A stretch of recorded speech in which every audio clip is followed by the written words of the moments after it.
வாழ்க வையகம், வாழ்க வையகம், வாழ்க வளமுடன். குரு வாழ்க, குருவே துணை. வேதாத்திரியம் பழக்கத்திற்கும் விளக்கத்திற்கும் போராடுபவனே மனிதன் என்கிறது. காரணம் என்ன?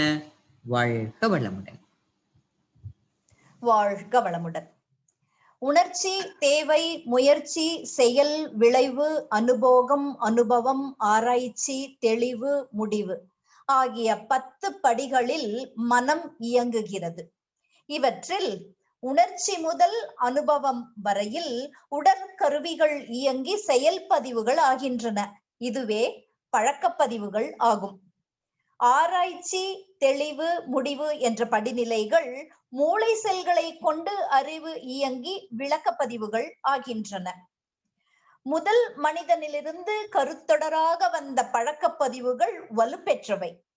பிறந்தது முதல் விளக்கப்பதிவுகளை வெளிக்கொண்டு வர வாய்ப்பே இல்லை.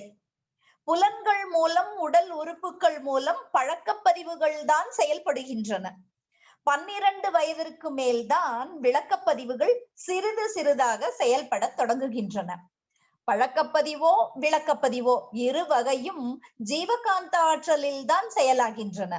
ஒவ்வொரு அசைவிலும் செயலிலும் ஜீவகாந்த ஆற்றல் ஓடி ஒரு வழித்தடம் அமைகிறது. ஜீவகாந்தம் மீண்டும் ஓடும் போது ஓடிய பாதையிலேயே ஓட அந்த செயலை செய்ய மனதிற்கு ஆர்வம் உண்டாகி செயலாகிறது. மூளை செல்களில் இதே போல் விளக்கப்பதிவுகள் ஏற்பட்டாலும் அது செயல்படவும் நிலைக்கவும் மன அலை நுண்ணியதாக அமைய வேண்டும். திட்டமிட்டு செயல் புரிந்துதான் விளக்கப்பதிவுகளுக்கு வலுவேற்றிக் கொள்ள முடியும். இதனால் உடல் செல்களின் இயக்கங்களை கட்டுப்படுத்த முடியும்.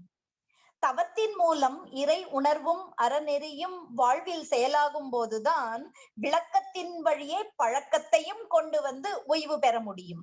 இதனால்தான் பழக்கத்திற்கும் விளக்கத்திற்கும் இடையே போராடும் ஜீவன் மனிதன் என வேதாத்திரியம் மனிதனுக்கு இலக்கணம் கூறுகிறது. வாழ்க வளமுடன்.